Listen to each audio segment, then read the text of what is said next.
trazer aqui um pouquinho. Eu não sou advogado, meu background é tecnologia, apesar de já fazer alguns anos que eu atuo desenvolvendo tecnologia e facilitando a vida para o operador do direito.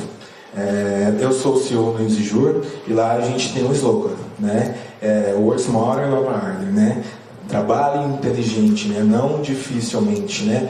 E a gente vê realmente, né, como o próprio painelistas que muito bem nos brindaram com um know-how de vários anos e muito aprendizado, né, de lá para cá.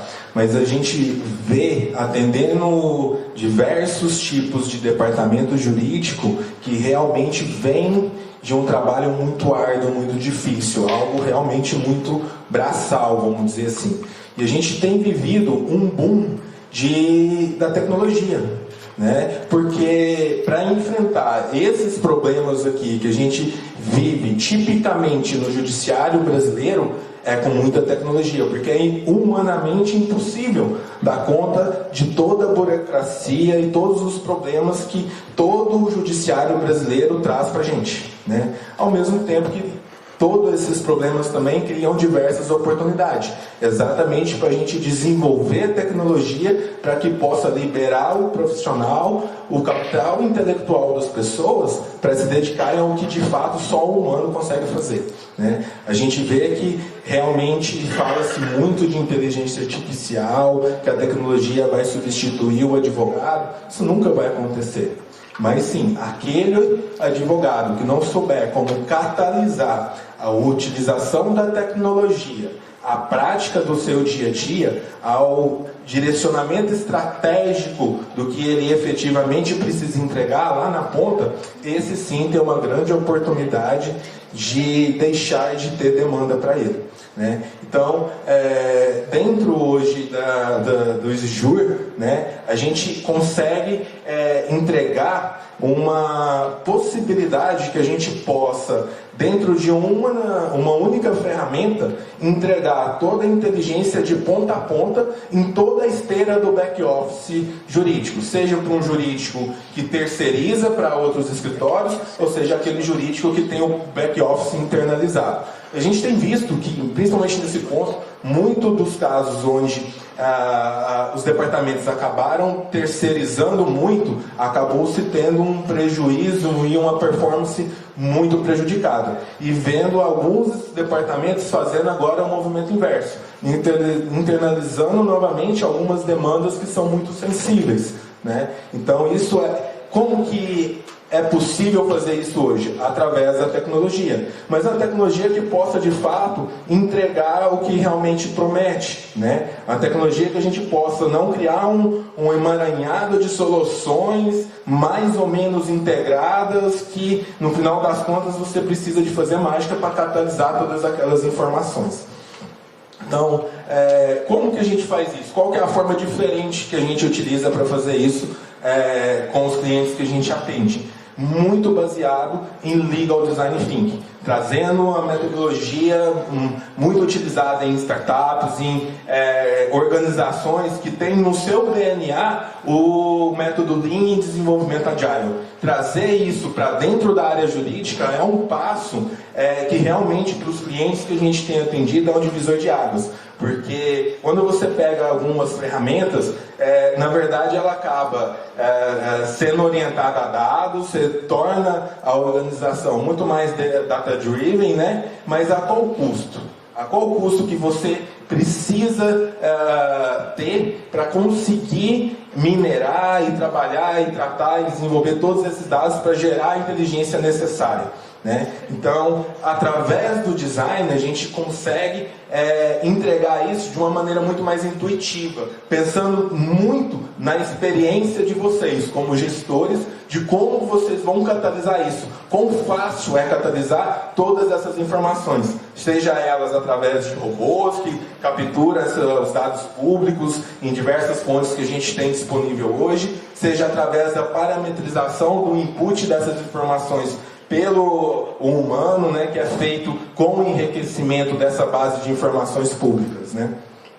Então, hoje, a gente tem conseguido atender os departamentos entregando muito mais performance e reduzindo principalmente o custo operacional, principalmente daquele departamento que internalizou o back-office. Esse tipo de escritório, a gente tem conseguido entregar para ele tecnologia, para que ele possa fazer um trabalho que antes 15, 20 pessoas faziam, com 10 pessoas, 8 pessoas, ou seja, reduzindo significativamente o custo e aumentando proporcionalmente a performance. Como que a gente tem conseguido fazer isso? Realmente, desenvolvendo módulos integrados em uma única solução que consiga atender nesses diversos verticais que envolvem todas as atividades do back-office operacional. Okay? Essa daqui é uma parte que a gente tem alguns pilotos e está projetando para entregar isso logo em seguida, para fazer inclusive a geração automática das guias e desde que esteja já uma alçada configurada para fazer o pagamento devido e deixar isso parametrizado, para não deixar a cargo só do ser humano, daquele que está lá na ponta operando, mas que o gestor possa controlar como que vai ser feita a geração e o pagamento dessas guias, né? Quando é certo ou não realizar o pagamento dessas guias. Vou trazer aqui, esse é um dos slides mais importantes dessa apresentação, tá? É um case que é um departamento jurídico de um dos nossos clientes, que é um varejista. Essa empresa, ela faz parte de uma holding com 3 empresas, uma carteira de cerca de 5.000 processos, tá?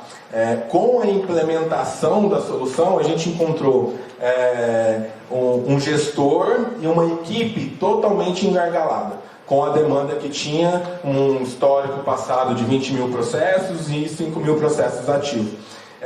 A demanda que eles trouxeram para a gente era exatamente porque a organização tinha passado por um período de resultados de performance sobre a atuação daquela carteira muito ruins e precisava mudar isso. Mudar como? O principal fator não é a solução. Um dos principais fatores é a mudança de mindset. A forma do jurídico se integrar ao business da operação, da organização. Então, você ter uma ferramenta que você consiga facilitar essa integração e que você consiga, através da solução, demonstrar lá para o diretor, para o presidente, para todo o nível de C-level, né, da organização, o quão é importante, por exemplo, nesse caso específico, quando vai fazer uma promoção de Black Friday. O quão isso vai impactar nas vendas, que diretamente vai impactar depois no resultado do business. Como que é feito essa comunicação lá desde o pessoal do marketing, que vai para a comunicação com o vendedor lá na ponta, e como que isso impacta no resultado jurídico, que está totalmente ligado lá na hora que a gente vai fazer o levantamento do EBITDA, por exemplo, daquela organização. Como vai representar? 6%, por exemplo, num cenário não muito bom, vai representar o contingenciamento do faturamento bruto daquela organização? Se a gente consegue diminuir isso para 3, o quanto isso representa de capital mobilizado que poderia estar sendo utilizado para poder trabalhar melhor a produtividade e o resultado dessa organização?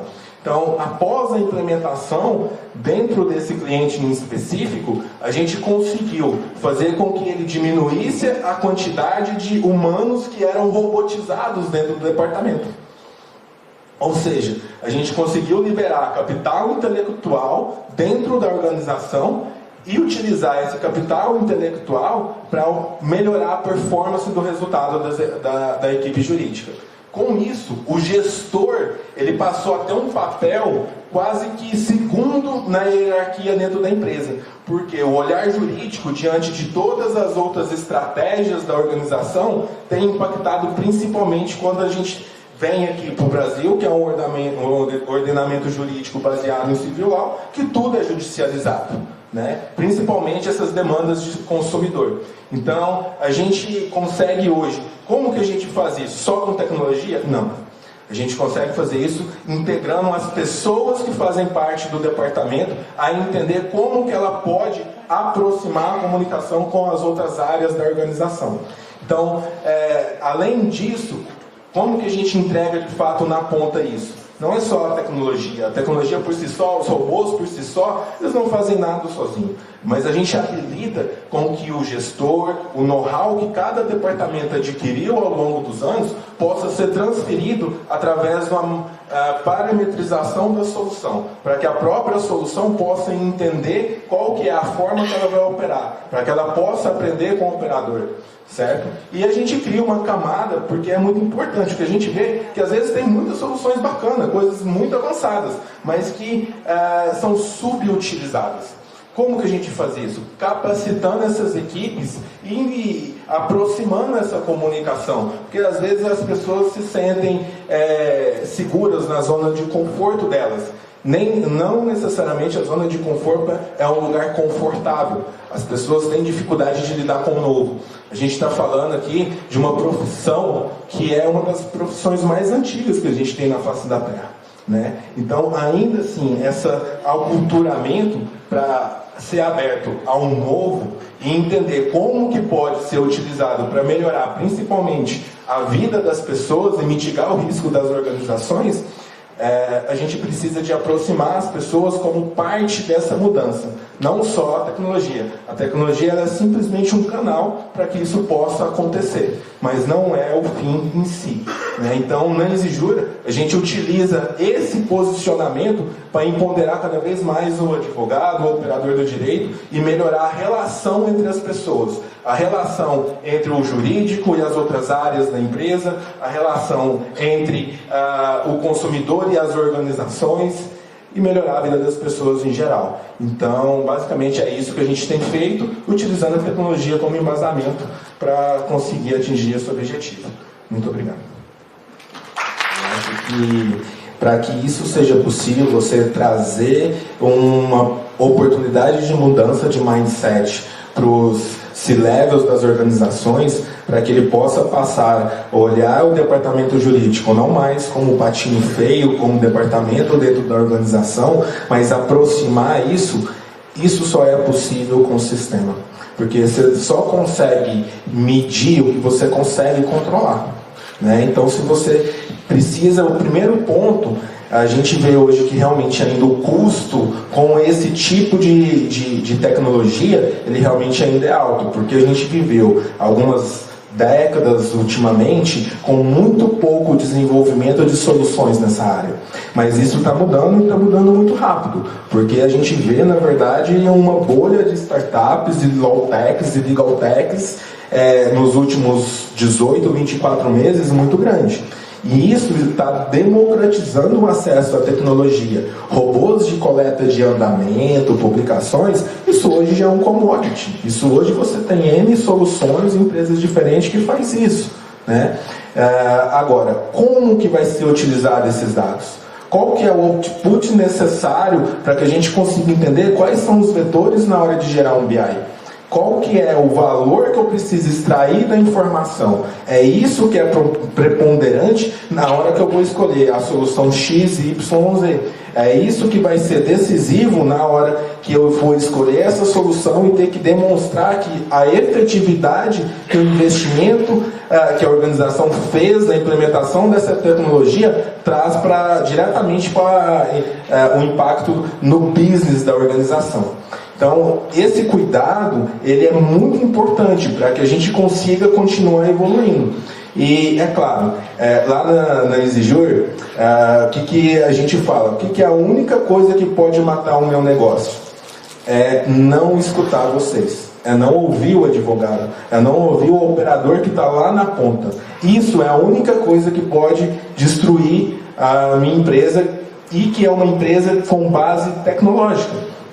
Ou seja, não ouvir as pessoas, não ouvir o olhar e a experiência de vocês que estão lidando ali no chão de fábrica das organizações e lutando por melhores resultados, né, dentro da organização. Então, eu acho que esse olhar para poder conseguir trazer essa visualização mais clara do benefício que o investimento em tecnologia pode gerar para a organização, depende de como que isso é catalisado para demonstrar isso para o nível de C-level da organização.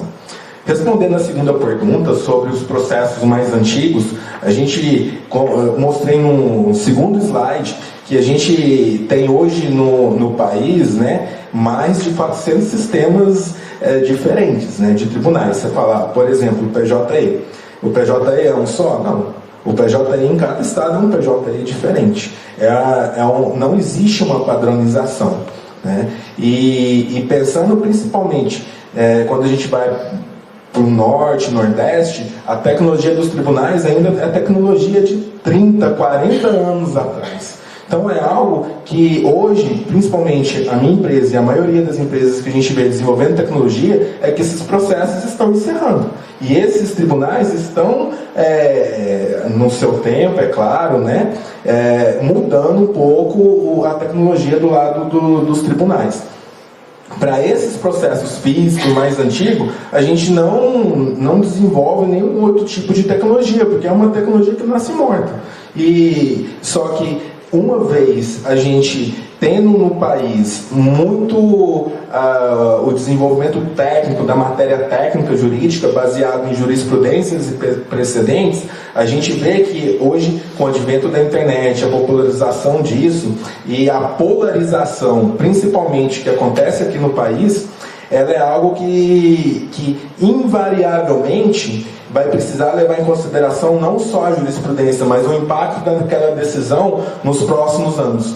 Então isso é algo que ainda não acontece. Então eu acho que principalmente olhar além do que já foi decidido, porque se você tem uma jurisprudência que pode estar enviesada, que quando você vai, por exemplo, para as decisões do STJ, que é um órgão criado de acordo com a Constituição, que ele tem um colegiado para que ele possa burlar o entendimento de humor, de raça, preconceito e cultura, quando a gente hoje está entregando uma jurisprudência com base no STJ. A partir daí que veio essa análise dos nossos data science. As decisões monocráticas são a grande maioria, ferindo exatamente o sentido de existência do órgão e a constitucionalidade para que o órgão foi criado. Então, muito mais do que é precedente e histórico de processo, é como que a gente vai fazer hoje para minimizar o impacto que as decisões atuais têm nos próximos anos, né? Então, acho que isso que é o que a gente deve parar para poder pensar daqui em diante, e não só no que foi decidido de jurisprudência e em processos passados. Para que isso seja possível, você trazer uma oportunidade de mudança de mindset para os C-levels das organizações, para que ele possa passar a olhar o departamento jurídico não mais como um patinho feio, como um departamento dentro da organização, mas aproximar isso só é possível com o sistema. Porque você só consegue medir o que você consegue controlar, né? Então, se você precisa, o primeiro ponto, a gente vê hoje que realmente ainda o custo com esse tipo de tecnologia, ele realmente ainda é alto, porque a gente viveu algumas décadas ultimamente com muito pouco desenvolvimento de soluções nessa área, mas isso está mudando e está mudando muito rápido, porque a gente vê na verdade uma bolha de startups, de low-techs e legal-techs nos últimos 18, 24 meses muito grande. E isso está democratizando o acesso à tecnologia. Robôs de coleta de andamento, publicações, isso hoje já é um commodity. Isso hoje você tem N soluções, empresas diferentes que faz isso, né? Agora, como que vai ser utilizado esses dados? Qual que é o output necessário para que a gente consiga entender quais são os vetores na hora de gerar um BI? Qual que é o valor que eu preciso extrair da informação? É isso que é preponderante na hora que eu vou escolher a solução X, Y, Z.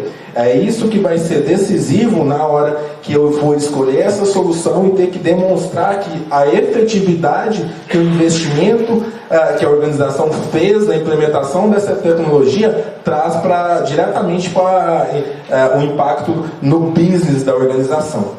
Então, esse cuidado, ele é muito importante para que a gente consiga continuar evoluindo. E, é claro, lá na EasyJury, o que a gente fala? O que é a única coisa que pode matar o meu negócio? É não escutar vocês. É não ouvir o advogado. É não ouvir o operador que está lá na ponta. Isso é a única coisa que pode destruir a minha empresa e que é uma empresa com base tecnológica. Ou seja, não ouvir as pessoas, não ouvir o olhar e a experiência de vocês que estão lidando ali no chão de fábrica das organizações e lutando por melhores resultados, né, dentro da organização. Então, eu acho que esse olhar para poder conseguir trazer essa visualização mais clara do benefício que o investimento em tecnologia pode gerar para a organização, depende de como que isso é catalisado para demonstrar isso para o nível de C-level da organização.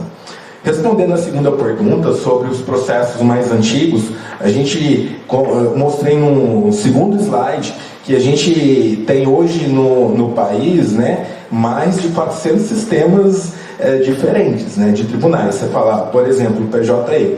O PJE é um só? Não. O PJE em cada estado é um PJE diferente.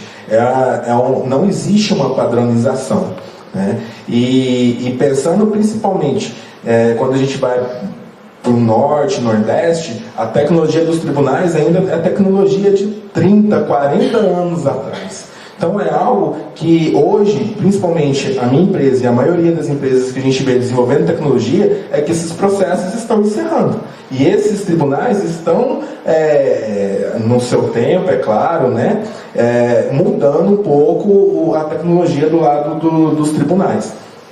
Para esses processos físicos mais antigos, a gente não desenvolve nenhum outro tipo de tecnologia, porque é uma tecnologia que nasce morta. Só que uma vez a gente tendo no país muito o desenvolvimento técnico da matéria técnica jurídica baseado em jurisprudências e precedentes, a gente vê que hoje, com o advento da internet, a popularização disso e a polarização, principalmente, que acontece aqui no país, ela é algo que invariavelmente vai precisar levar em consideração não só a jurisprudência, mas o impacto daquela decisão nos próximos anos.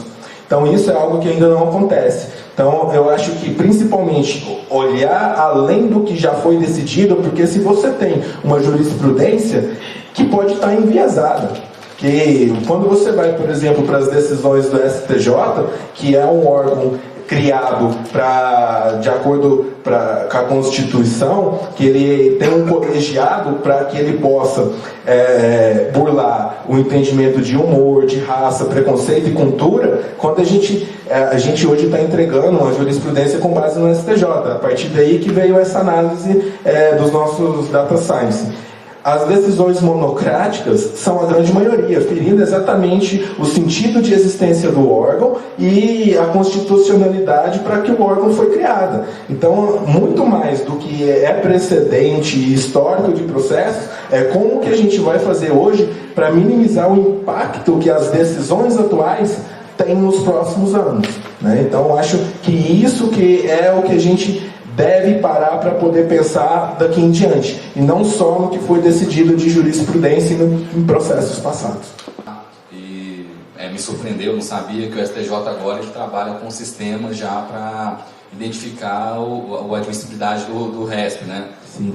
Como é que vocês estão trabalhando? Vocês têm uma tecnologia para fazer uma contra-análise uma quebra dessa análise que o STJ está fazendo? Porque, pelo que entendi, ele captou também palavras-chave para que não seja o admitido recurso especial, para ver se é uma coisa diferente do que já foi pré-julgado lá. E os ministros estão falando que assim, é uma ferramenta que vai barrar 80% a 90% dos recursos com essa análise. Possivelmente isso, com a mudança do CPC e os tribunais sendo o receptor dos recursos, daqui a pouco vem para a segunda instância também, né? Vem para apelação também para análise. Eu acho que vai começar a ter uma tecnologia diferenciada. Como é que vocês estão pensando alguma coisa nesse sentido? Na verdade, os tribunais não vão começar. Na verdade, muitos deles já fazem muito e vocês ainda não sabem. Para que a gente possa aplicar qualquer tipo de modelo preditivo, é necessário que a gente faça um step back. A gente faça uma criação de uma base estruturada e higienizada. Então, quando a gente vai, por exemplo, para tribunais diferentes, o mesmo assunto é tipificado de uma maneira totalmente diferente um do outro, né? Então, a tecnologia e a análise baseada em NLP do lado dos tribunais, ela está mais avançada do que a tecnologia do nosso lado privado, porque eles têm acesso direto aos dados. a gente não tem. Os tribunais criam o máximo de barreira possível para que a gente consiga coletar esses dados. E uma vez que o CNJ não tem conseguido implementar essa padronização entre os tribunais, é muito difícil e demorado do nosso lado, como entidade privada, coletar esses dados, né? Mas a gente tem feito isso de alguma forma, né?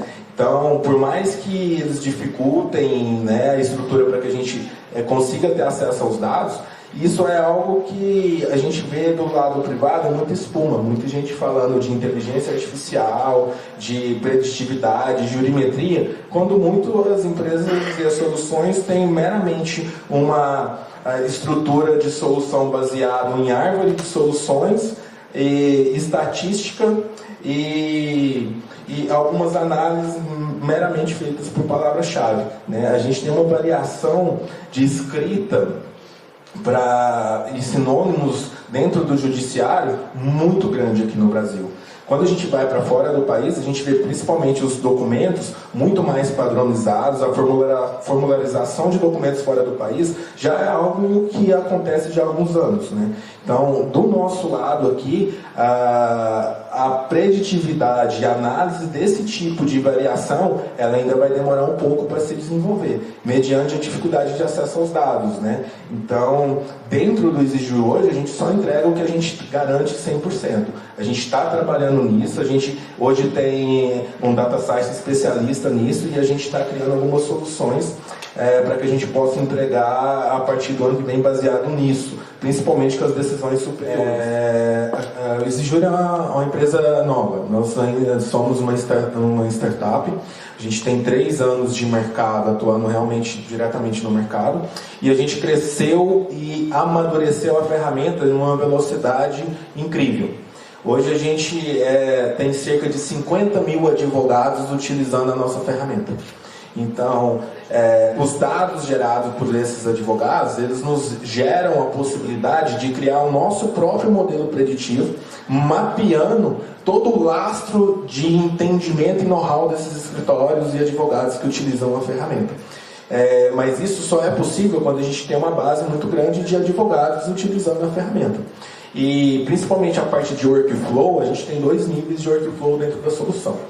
Principalmente voltado para a parte de prazos, tá? Mas dentro da ferramenta é possível criar workflow para tudo, né? Eu achei interessante na tua apresentação que você fala, o que puder criar workflow, cria workflow. Realmente, o workflow ele cria uma padronização e ele traz o know-how que está na cabeça das pessoas dentro do departamento para a criação de um controle de procedimento. Isso facilita muito o dia a dia do departamento e mitiga muito a potencialidade de erro humano, quando as pessoas têm uma criatividade e uma imaginação muito grande, né?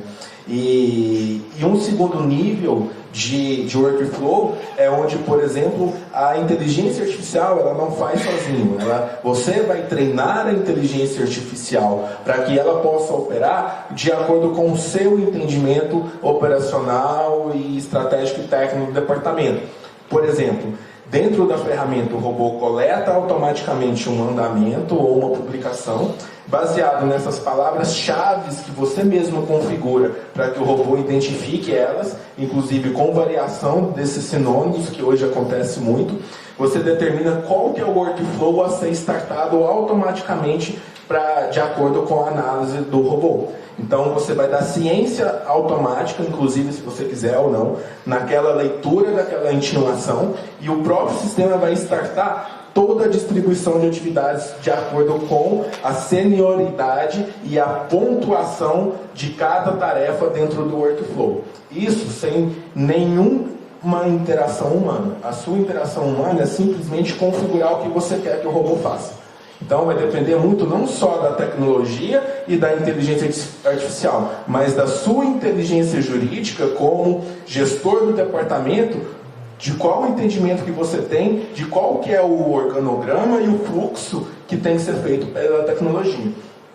A tecnologia por si só não vai fazer sozinha, ela precisa ser pilotada. Então você pode pilotar bem, mal ou mais ou menos, né? Então vai depender do seu know-how, do seu entendimento, de como que você traz a sua a mitigação de risco para a configuração dentro dos sistemas, né?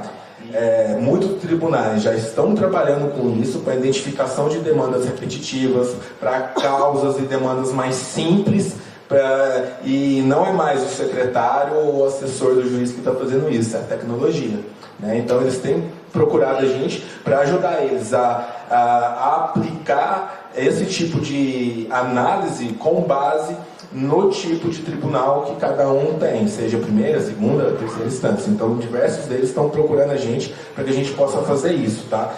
Especificamente no nosso caso, não é o nosso público. A gente não trabalha com os tribunais, mas eles invariavelmente têm procurado a gente, porque a gente tem feito algo muito do lado de cá do tribunal, né? Então, é o nosso core, é o nosso foco do lado de cá. Mas invariavelmente tem um movimento real e consistente do lado dos tribunais para aplicar esse tipo de tecnologia.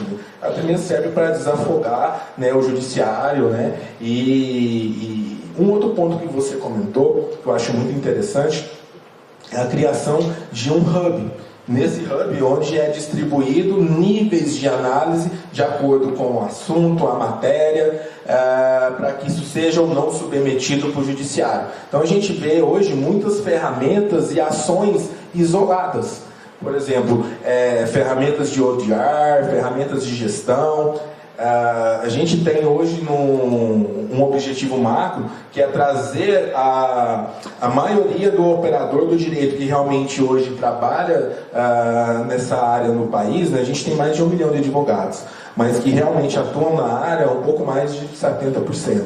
Né? Então, a gente trazendo esse operador para um único canal, para um único lugar, onde a gente consegue, a partir dali, distribuir qualquer tipo de caminho que ele queira, seja para um nível de ODR, seja para um nível de judicialização, e entender qual que é o perfil de utilização disso, até mesmo aplicando um departamento jurídico que precisa contratar um correspondente, baseado no rate, né? no ranking daquele advogado que é especialista naquele tipo de demanda, naquela região, e você escolher isso de acordo com o ranking dele. Não somente com o que você acha que ele vai entregar, o que ele fala que vai entregar, mas a própria plataforma ranquear isso e lastrear isso em todo o país. Eu acho que isso facilita e acelera muito o tempo e reduz o custo que a gente tem hoje, com quase 2% do PIB envolvido com isso, e melhora a vida de todo mundo.